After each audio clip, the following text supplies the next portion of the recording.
जय हिंद दोस्तों। Exam times Rahul Kumar YouTube channel पर आपका हार्दिक हार्दिक स्वागत है। दोस्तों मैं आज का पेपर सॉल्व कराऊंगा जो 30 अगस्त सेकंड शिफ्ट का पेपर है। ठीक है, तो इसमें सबसे पहले आपको जीके कवर कराऊंगा। तो आप जीके के क्वेश्चन देख लीजिए आपके कितने सही निकले हैं। ठीक है, और हमें कमेंट बॉक्स में ज़रूर बताइए। अगर ये वीडियो आपको पसंद आए तो लाइक शेयर कॉमेंट करें, यूट्यूब चैनल को सब्सक्राइब जरूर कर लें। तो आइए चलते हैं। पहला प्रश्न देखिए क्या आया था दोस्तों। उत्तर प्रदेश में राष्ट्रीय शर्करा संस्थान NSI कहाँ स्थित है? तो इसका राइट आंसर हो जाएगा ऑप्शन नंबर सी, लखनऊ। चलिए अगला प्रश्न आया था दोस्तों।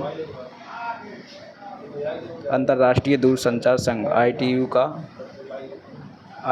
का क्या करता है? ठीक है, तो इसका राइट आंसर हो जाएगा ऑप्शन नंबर सी, अंतर्राष्ट्रीय दूरसंचार को विनियमित करना। Option number C right answer हो जाएगा इसका। चलिए अगला प्रश्न है दोस्तों। सोशल मीडिया पर हैशटैग का इस्तेमाल किस लिए किया जाता है? तो इसका राइट आंसर हो जाएगा ऑप्शन नंबर डी, जुड़ाव और पहुंच बढ़ाने के लिए। ठीक है, चलिए अगला प्रश्न आया था चतुर्भुज सुरक्षा संबंध क्या है? ठीक है, तो इसका राइट आंसर हो जाएगा आपका ऑप्शन नंबर सी, सुरक्षा उद्देश्यों के लिए समुद्री सहयोग बढ़ाएं। ठीक है, चलिए अगला प्रश्न आया था ऑक्सीजन की खोज किसने की थी? तो इसका राइट आंसर हो जाएगा option number A, Joseph priestly. ठीक है, option number A right answer है। कई बार पढ़ाया हुआ प्रश्न है दोस्तों।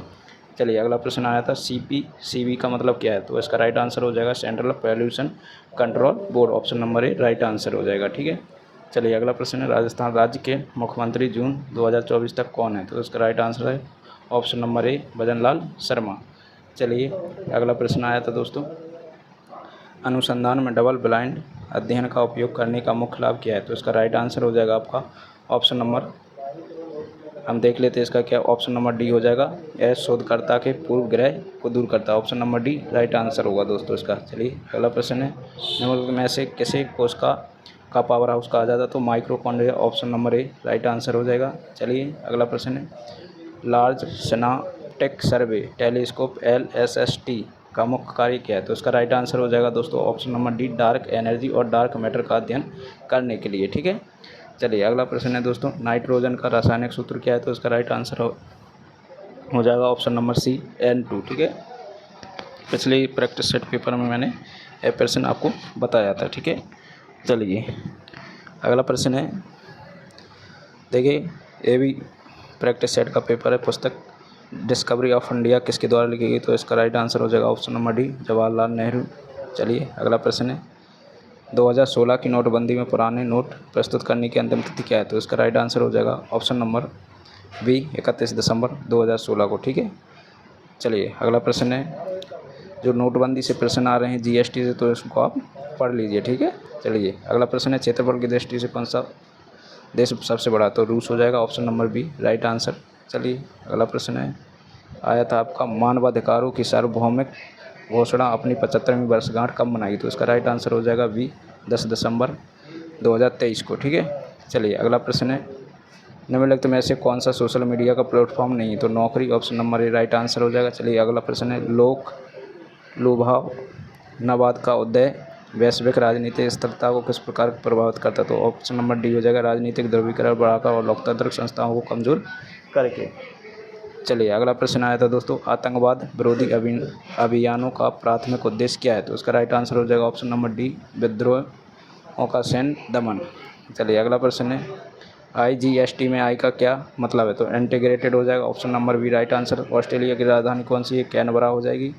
अगला प्रश्न है आपका देखिए RBI का कार्य क्या नहीं है? ठीक है, तो इसमें इनका राइट आंसर हो जाएगा ऑप्शन नंबर ए, शेयर बाजार में को विनियमित करना। ठीक है, चलिए अगला प्रश्न है दोस्तों एशियाई विकास बैंक ADB क्या करता है? ठीक है, तो उसका राइट आंसर हो जाएगा आपका ऑप्शन नंबर सी, यह विकास परियोजनाओं के लिए वित्तीय सहायता प्रदान करता है। ठीक है, चलिए अगला प्रश्न आया था दोस्तों भारत में पहली पंचवर्षीय योजना कब लागू हुई थी? 1951 में। Option number B right answer. Luis Montenegro जो हाल ही में अप्रैल 2024 तक खबरों में थे, किस देश के नए प्रधानमंत्री बने? तो ऑप्शन नंबर सी, पुर्तगाल हो जाएगा इसका। चलिए अगला प्रश्न आया था कौन सा संगठन दक्षिण एशियाई में क्षेत्रीय कनेक्टिविटी और आर्थिक एकीकरण को बढ़ाने पर ध्यान केंद्रित करता है? तो इसका राइट आंसर हो जाएगा ऑप्शन नंबर सी, सार्क। चलिए अगला प्रश्न है भारतीय संविधान का कौन सा अनुच्छेद भाषण और अभिव्यक्ति की स्वतंत्रता की गारंटी देता? तो अनुच्छेद 19। Option number C right answer हो जाएगा। चलिए अगला प्रश्न है भारत के प्रथम गवर्नर जनरल कौन थे? तो इसका राइट आंसर हो जाएगा लॉर्ड विलियम बेंटिंक। कई बार पढ़ाया हुआ प्रश्न है दोस्तों। चलिए अगला प्रश्न है भारत के संविधान के अनुसार साइबर अपराध राज्य के विषयों के अंतर्गत आते, तो इसका राइट आंसर हो जाएगा ऑप्शन नंबर बी 7वीं अनुसूची। चलिए अगला प्रश्न है, डंपिंग का तात्पर्य क्या है, तो इसका राइट आंसर हो जाएगा ऑप्शन नंबर सी विदेशों में उनकी लागत और उनके घरेलू बाजार की कीमत से कम कीमत पर मॉल बिक्री। ठीक है, option number C right answer हो जाएगा। चलिए अगला प्रश्न है, सिंधु जल संधि पर वर्ष में हस्ताक्षर किए थे, तो 1960 ऑप्शन नंबर सी। चलिए अगला प्रश्न है, राष्ट्रीय समुद्री दिवस कब मनाया जाता है, तो इसका राइट आंसर हो जाएगा 5 अप्रैल को। चलिए अगला प्रश्न है, RDX का पूर्ण रूप क्या है, तो इसका राइट आंसर हो जाएगा आपका research development explosive, option number D right answer. ठीक है, चलिए अगला प्रश्न आया था, निम्नलिखित में से किसे भारत में रामसर कॉन्वेंशन के तहत पहला रामसर साइट नामित किया गया था, तो उसका राइट आंसर हो जाएगा ऑप्शन नंबर ए चिल्का झील को। ठीक है, चलिए अगला प्रश्न है, मृच्छकटिका या छोटी मिट्टी की गाड़ी किसने लिखी थी, तो इसका राइट आंसर हो जाएगा ऑप्शन नंबर ए शूद्रक ने। चलिए अगला प्रश्न है, कम विकसित देशों में गरीबी मुख्यतः किसके कारण है, तो इसका राइट आंसर हो जाएगा आय असमानता, ऑप्शन नंबर सी हो जाएगा राइट आंसर। ठीक है, चलिए अगला प्रश्न आया था दोस्तों, किस खनिज को बरीड सनसाइड दबी हुई धूप के नाम से जाना जाता है, तो कोयला हो जाएगा इसका राइट आंसर। चलिए अगला प्रश्न आया था आपका, 2016 में भारत में लागू विमुद्रीकरण नीति का प्राथमिक उद्देश्य क्या था, तो इसका राइट आंसर हो जाएगा ऑप्शन नंबर बी काले धन पर अंकुश। चलिए लास्ट प्रश्न आया था इसका, केंद्रीय उत्पाद शुल्क की दर 12.36% से बढ़ाकर कितनी कर दी गई, तो इसका हो जाएगा ऑप्शन नंबर सी 12.50%।